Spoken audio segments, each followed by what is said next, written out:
3년 전 동양으로 가는 길에 나는 평소에 화요일발 마르세유 특급 대신 금요일 저녁에 출발하는 브린디시행 우편 열차를 탔다.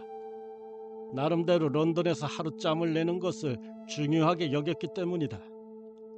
많은 사람이 유럽을 관통하는 48시간의 긴 기차 여행과 속도가 19노트인 이시스 또는 오시리스 호를 타고 지중해를 건너는 것을 꺼린다. 하지만 사실 열차나 우편선이나 불편한 점은 거의 없고 정말 할 일이 없는 게 아닌 한 난 언제나 런던에서 하룻밤 정도 여가를 남겨 더 긴 여행을 위한 작별 인사를 고하기를 좋아한다. 아마 9월 초입쯤이었을 텐데 해운철 치고는 이른 시기였고 이 무렵에는 승객이 몇 명 없어 나는 칼레에서부터 쭉 피에도 인디언 특급 객실 하나를 혼자 차지하고 갔다. 일요일에 나는 하루 종일 아드리아 해의 푸른 물결과 흰 로즈마리꽃, 평평한 지붕과 두드러진 두엄으로 덮인 새하얀 도시들과 아플리아의 회록색 올리브 농장을 바라보았다. 여행은 여느 때와 똑같았다. 우리는 품위를 유지하면서 되도록 자주 그리고 오래 식당 칸에서 뭔가를 먹었다. 점심 식사 후에는 잠을 잤다. 오후에는 값싼 대중소설을 들고 빈둥거렸다. 때로는 흡연실에서 진부한 잡담을 교환하기도 했는데 내가 앨러스테어 콜빈을 만난 것도 바로 그곳이었다. 콜빈은 중키에 턱선이 반듯하니 보기 좋은 남자였다. 머리카락은 희끗희끗해지고 있었다. 코밑 수염은 햇빛에 색이 바랬고 다른 부분은 깨끗하게 면도했다. 어딜 보나 신사였고 또한 척 봐도 한 군데 몰두하면 다른 곳을 돌아볼 줄 모르는 인물이었다. 그렇게 재치 있는 편은 아니었다. 말을 걸면 의례적인 대꾸가 돌아왔는데 감히 말하거니와 그가 진부하지 않을 수 있었던 것은 오로지 그가 나머지 사람들보다 말이 없었기 때문이다. 그는 대개 철도회사의 시간표에 머리를 파먹고 있었지만 어느 페이지에도 관심을 쏟지는 못하는 듯했다. 그는 내가 시베리아 철도를 탄 적이 있음을 알고 15분 정도 그 일에 대해 대화를 나누었다. 그런 다음 그는 흥미를 잃고 일어나서 자기 객실로 가버렸다. 하지만 그는 또 곧바로 되돌아왔고 기꺼워하며 대화를 재개하는 듯했다.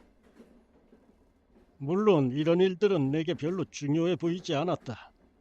대개의 열차 여행자들은 36시간 동안 덜컹이다 보면 목적의식이 좀 약해지게 마련이다. 하지만 내가 감지한 콜빈의 불안은 어쩐지 그 남자의 지위와 위험에 어울리지 않는 것이었다. 특히 단단하고 커다란 단정한 손톱에 주름이 거의 없는 근사한 손에 맞지 않는 일이기도 했다. 그의 손을 보면서 나는 들쭉날쭉한 모양을 한 길고 깊은 상처를 알아차렸다. 최근에 난 흉터였다. 그러나 그때 내가 뭔가 이상하다고 생각하는 기미를 보인다는 건 우스운 일이 되리라. 나는 일요일 오후 5시에 차에서 내렸다. 브린디시에 도착하기 전에 남은 한두 시간 동안 잠이라도 잘 작정이었다. 일단 그곳에서 몇 안 되는 다 해봐야 20명 정도의 우리 승객들은 손가방을 들고 나와 침대를 확인한 다음 1시간 동안 브린디시를 정처 없이 거닐다가 이 마을이 죽을 지경으로 지루한 곳이라는 사실에 그리 놀라지도 않은 채 인터내셔널 호텔에 저녁 식사를 하러 돌아갔다. 그다지 선전할 마음은 없지만 브린디시에는 우편선을 기다릴 만한 다른 장소가 없으니 인터내셔널 호텔의 화려한 홀을 언급할 수밖에 없겠다. 그곳에서 저녁을 먹은 후 내가 찬탈함에 푸른 포도 덩굴을 인 시렁을 보고 있을 때 콜빈이 방을 가로질러 내 자리 쪽으로 다가왔다. 그는 일세 콜로를 집어들었지만 읽는 척하는 걸 거의 곧바로 포기했다. 그는 나를 똑바로 쳐다보며 말했다. 한 가지 부탁을 드려도 될지요? 대륙간 급행열차에서 오가다 만난 사람에게는 부탁을 하지 않는 법이다. 적어도 내가 콜빈을 아는 것보다는 좀 더 친한 사이가 아니고서야. 하지만 나는 애매하게 웃어 보이고 뭘 원하시냐고 물었다. 그에 대한 내 판단은 틀리지 않았다. 그는 무뚝뚝하게 말했다. 오시리스호에 탄 다음 당신 손실에 재워주실 수 있을지요? 이 말을 하면서 그는 약간 얼굴을 붉혔다. 바다에서 견실한 친구를 참아내는 것보다 더 지루한 일은 없는 법. 나는 단도직입적으로 물었다. 하지만 분명 방은 충분할 텐데요. 나는 어쩌면 그가 성난 레반트 사람과 한 방을 쓰게 되어 기어이 그에게서 벗어나려 드는 걸지도 모른다고 생각했다. 콜비는 아직 약간 당황한 채 대답했다. 맞습니다. 저도 혼자 손실을 씁니다. 하지만 당신 방을 함께 쓰게 해 주신다면 대단한 호의를 베푸시는 셈이 될 겁니다. 좋은 얘기지만 내가 혼자일 때 훨씬 잠을 푹 잔다는 사실에 더해서 영국 정비선에서 최근 절도 사건도 있었고 해서 콜빈처럼 솔직하고 정직하며 수줍음 많은 사람이라 해도 승낙하기가 망설여졌다. 바로 그때 우편 열차가 증기를 길게 내뿜으며 덜컥덜컥 들어왔고 나는 그에게 출발하면 배 위에서 다시 이야기해보자고 했다. 그는 무뚝뚝하게 답했다. 내 태도에서 불신을 읽은 것 같기도 하다. 저는 화이트의 일원입니다. 그가 그 말을 하는 동안 나는 속으로 미소를 짓고 있었으나 곧 그 사람이 필시 브린디시 어느 호텔에서 낯선 이에게 자신의 인격을 보증하기 위해 그 사실을 털어놓기 전 혼자 괴로워했으리라는 사실을 떠올렸다. 정말 자기가 주장하는 대로라면 그렇다는 것이지만 그게 사실이라는데 의심의 여지가 없어 보였다. 그날 저녁 브린디시의 붉고 푸른 항구 불빛이 사라지자 콜비는 설명을 해주었다. 이제부터는 그의 이야기를 그대로 옮긴다. 저는 몇 년 전 인도를 여행하다가 한 젊은이를 알게 되었습니다. 우리는 야외에서 일주일간 함께 야영을 했고 그는 싹싹한 친구였지요. 존 브로튼 복무 중일 때 말고는 쾌활한 친구였지만 그 지역에서 꾸준히 일어나는 사소한 위기 상황에 맞닥뜨리면 언제나 견실하고 능력 있는 인물이었습니다. 원주민들은 그를 좋아하고 신뢰했으며 심나나 캘커타 같은 문명지로 나가서는 약간 과하게 즐기기도 했지만 그래도 브로튼의 미래는 보장되어 있었습니다. 그런데 예기치 않게 꽤 큰 재산을 물려받게 된 그는 기쁜 마음으로 인도 평원의 흙을 털고 영국으로 돌아왔습니다. 그는 5년간 런던 부근을 떠돌았습니다. 이따금 만나 보았지요. 우리는 1년 반에 한 번 정도씩 저녁 식사를 함께 했고 저는 브로튼이 지루한 일상에 점점 실증내고 있음을 정확히 알아볼 수 있었습니다. 그는 몇 번인가 긴 항해를 떠났다가 전과 마찬가지로 불안하게 돌아왔고 마침내 결혼해서 자기 땅에 정착하기로 했다고 말했습니다. 오래전에 빈 선리 저택이었죠. 그는 재산을 관리하고 통상적인 방식으로 기반을 닦는 일에 대해 이야기했습니다. 짐작컨대 약혼 여인 비비언 윌드가 그를 소나기에 넣기 시작한 모양이더군요. 그녀는 근사한 금발 미인으로 나무랄 데 없는 상류 계급의 품격을 갖추고 있었습니다.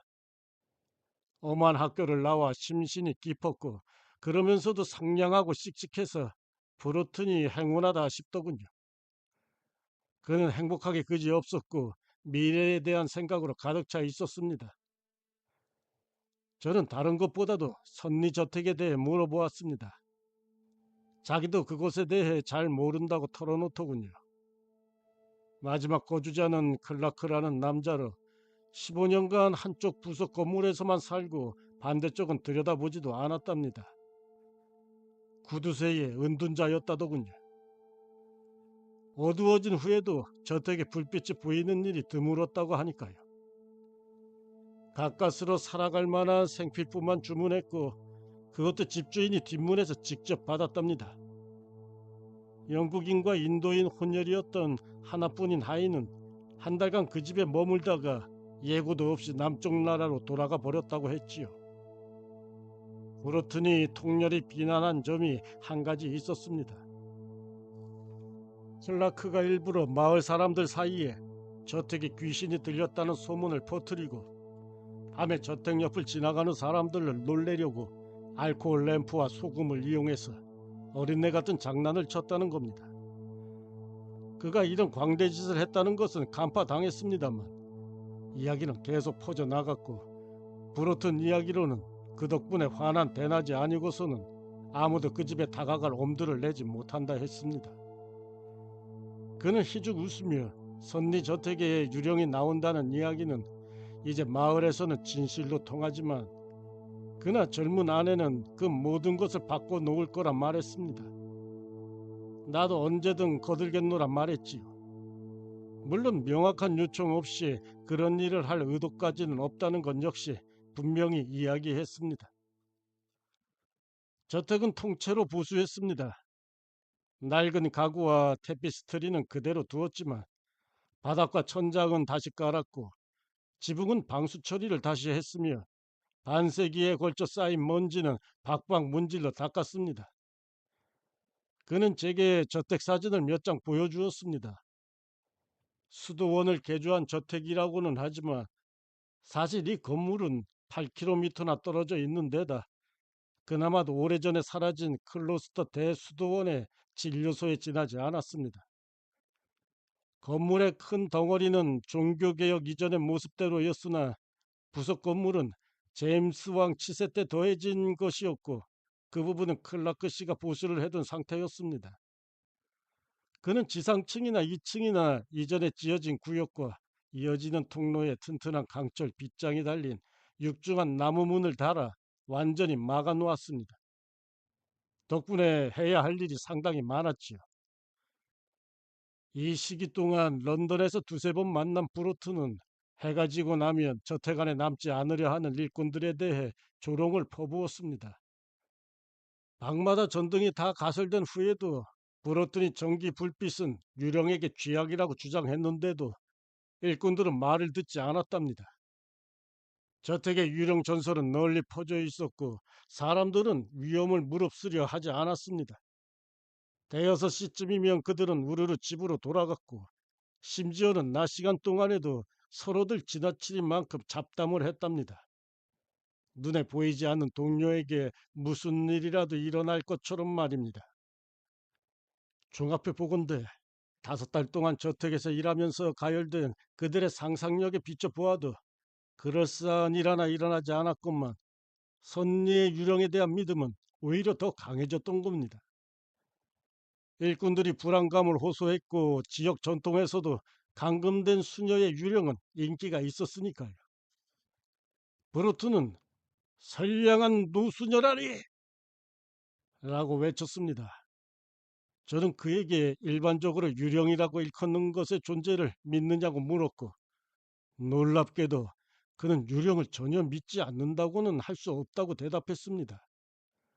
인도에 있을 때 어느 날 아침 한 남자가 전날 밤 막사에 어머니의 모습이 보였다면서 영국에 계신 어머니가 돌아가신 모양이라는 이야기를 했답니다. 그렇게 놀라지는 않았지만 말은 걸지 않았고 그 형체는 곧 사라졌다고요. 그런데 바로 그 다음에 뜬 다크왈라가 모친의 부고 전보를 싣고 왔더랍니다. 브로트는 그 이야기를 하면서 그런 게 있기는 한 모양이라고 말했습니다. 하지만 선리에 대해서는 철저히 실제적이었죠. 그는 멍청한 짓거리로 이 모든 불편을 야기한 클라크의 얼간이 같은 이기심을 욕했습니다. 그와 동시에 무지한 일꾼들에 대해 동정을 감추지 못했습니다. 나는 유령이 나타난다면 그 유령에게 말을 걸어야 한다고 봅니다. 저는 그 말에 동의했습니다. 유령의 세계와 관례에 대해 아는 바는 별로 없었지만 언제나 유령이란 더 이상 말을 걸어주기를 기다리게 되어 있다고 기억하거든요. 그 정도야 그리 대단한 일 같지도 않았고 또 자기 자신의 목소리를 들으면 어쨌든 깨어있는지 확인해 볼 수 있다 싶었지요. 하지만 유럽 바깥에는 유령이 별로 없고 정확히 말하자면 백인이 볼 수 있는 귀신이 적다는 얘기입니다만 어쨌든 그런 것으로 곤란을 겪은 적은 없었습니다. 하지만 말씀드린 대로 저는 브로튼에게 동의한다고 말했습니다. 그렇게 해서 결혼식이 열렸고 저는 이 행사를 위해 구입한 높은 모자를 쓰고 참석했습니다. 브로튼 부인이 된 새색 씨는 결혼식이 끝난 후 제게 아주 기분 좋은 미소를 던지더군요. 공교롭게도 저는 그날 저녁으로 오리엔트 특급을 타고 6달 가까이 영국을 떠나 있어야 했습니다. 돌아오기 직전에 브로튼이 보낸 편지를 한 통 받았지요. 편지에서 그는 자기가 아는 사람 중에서 제가 가장 도움이 될 것 같다면서 런던에서 만나든가 선리로 와줄 수 있겠느냐고 청했습니다. 편지 말미에는 그의 아내가 친절한 전가를 남겨두었고 그래서 적어도 한 가지는 확인할 수 있었습니다. 저는 부다페스트에서 런던에 도착하고 나서 이틀 후에 선리로 가서 그를 만나겠다고 썼고 편지를 붙이기 위해 판노니아를 벗어나 케레페시 우트차로 걸어가면서 브로튼에게 내 도움이 필요한 일이란 게 대체 뭘까 생각했습니다. 저는 그와 함께 맨발로 호랑이를 쫓아간 적이 있었고 위기에 몰렸을 때 그보다 더 사태를 잘 처리할 수 있는 인물을 별로 떠올릴 수 없었습니다. 하지만 달리 할 일도 없었으니 부재 중에 쌓인 소소한 일을 처리한 다음 여행 가방을 꾸려 유스턴역으로 향했지요. 저는 선리 로드역에서 기다리고 있던 브로튼의 대형 리무진에 탔고 선리 마을의 활기 없는 거리에 반향을 일으키며 10km쯤 질주한 후에 열려있는 저택 정문으로 진입했습니다. 정원으로 이어지는 정문은 기둥들이며 기둥 위에 올라앉은 숫고양이와 날개편 독수리 조각으로 화려하게 꾸며져 있더군요. 문장을 공부한 적은 없습니다만 브로튼가의 문장 좌우로 한 쌍의 동물을 넣을 권리가 있다는 것은 압니다. 이유야 알 게 뭐랍니까? 정문에서부터 너도 밤나무가 늘어선 4차선 가도가 400m 정도 안쪽으로 이어졌습니다. 나무 아래로는 근사한 잔디밭이 길 가장자리를 따라 좁고 길게 이어져 있었습니다. 죽은 너도 밤나무 잎이 부식하며 잔디를 죽인 자리만 빼고 말입니다만. 길에는 바퀴 자국이 많이 나 있었고 시골 목사와 아내, 딸을 실은 편안하고 아담한 이름마차 한 대가 경쾌하게 말발굽을 울리며 옆으로 지나가기도 했습니다. 길은 가도 끝에서 오른쪽으로 꺾였고 저는 널찍한 목초지와 손님들이 가득한 넓은 잔디밭 너머에 있는 저택을 볼 수 있었습니다. 건물 끝은 평평했습니다. 처음 지었을 때에는 무자비하다 싶을 만큼 간소했겠지만 세월이 흘러 가장자리는 허물어지고 목련과 제스민, 담쟁이 덩굴의 커튼 밑으로 돌이 드러난 부분마다 흐릿한 주황색 이끼로 뒤덮였더군요. 3층짜리 제임스 시대 건물은 좀 더 멀리에 서 있었는데 당당하고 훌륭한 모습이었습니다. 두 건물을 조화시키려는 시도는 털끝만큼도 보이지 않았으나 다정한 담쟁이가 건물이 이어진 지점 위를 덮어 놓았더군요. 건물 중간에는 작은 종탑을 얹은 높은 첨탑이 있었고요. 저택 아래에서부터 언덕 위까지는 초록빛 스페인 밤나무들이 서 있었습니다. 브루트는 멀리에서 저를 보고 다른 손님들 사이에서 걸어나와 환영 인사를 건네고서 집사에게 제 신병을 맡겼습니다. 집사는 머리카락이 모래빛이었고 좀 수다스러운 편이었습니다. 하지만 그런 그도 저택에 대한 질문에는 거의 답을 하지 못했어요. 그 저택에 온 지 3주밖에 되지 않았더군요. 저는 브루튼이 했던 이야기를 염두에 두고 유령에 대해서는 일절 묻지 않았습니다. 제가 들어가 본 방에 근거가 될 만한 것이 있었을지도 모르지만 말입니다. 아주 널찍하고 참나무 들보가 흰색 천장을 뚫고 나와 있는 야트막한 방이었습니다. 문을 포함해서 벽 전체가 테피스트리로 덮여 있었고 겹겹이 주름을 늘어뜨린 실로 훌륭한 이탈리아제 사주식 침대가 이 방의 위엄과 어둠을 더해 주었습니다. 가구는 모두 오래된 것이었고 훌륭한 물건이었으며 색이 어두웠습니다. 발밑에는 평평한 녹색 양털 카펫이 깔려 있었는데 전등과 물병, 대야를 제외하고 이 방의 새 것이라곤 이 카펫뿐이었어요. 경대에 놓인 거울마저도 리프set 기법으로 빽빽이 세공한 은재 틀에 끼운 거대한 구식 베네치아 거울이었으니까요. 저는 잠시 몸을 씻고 나서 아래층으로 내려가 잔디밭으로 나갔고 그곳에서 여주인에게 인사를 했습니다. 그곳에 모인 이들은 모두 흔한 시골 사람들로 다들 남의 호감을 사려고 안달이었고 저택의 새 주인에 대해 왕성한 호기심을 보였습니다. 놀랍고도 기쁘게도 저는 오래전 보르체랜드에서 친하게 지냈던 글렌엄을 다시 발견했습니다. 그는 제가 알았어야 했다는 듯 씩 웃으면서 아주 가까운 곳에 산다고 말했습니다. 그리고서 이렇게 덧붙였어요. 하지만 이런 곳에 살지는 않지. 라고 말입니다. 그는 확연한 감탄을 담아 길고 나지막한 저택의 윤곽을 향해 손을 흔들었고 그런 다음 흥미롭게도 숨죽여 중얼거렸습니다. 고맙기도 해라. 라고요. 그는 제가 그 말을 들은 것을 알고는 고개를 돌려 단호하게 말했습니다. 그래, 고마운 일이라고 했고 정말 그렇게 생각한다네. 브로튼의 재산을 다 준대도 이 저택에 살지는 않을 거야. 저는 이해를 제기했습니다. 하지만 자네도 클라크 노인장이 불을 가지고 도깨비 장난을 치다가 발각되었다는 건 알 텐데. 글렌엄은 어깨를 으쓱였습니다. 그래, 그건 알지. 하지만 그래도 여기엔 뭔가 잘못된 게 있어. 내가 할 수 있는 말은 오직 브로튼이 여기 산 이후 딴 사람이 되었다는 것뿐이라네. 그리 오래 버티리라 생각하진 않아. 하지만 여기 묵나? 그러면 오늘 밤에 모든 것을 알게 되겠군.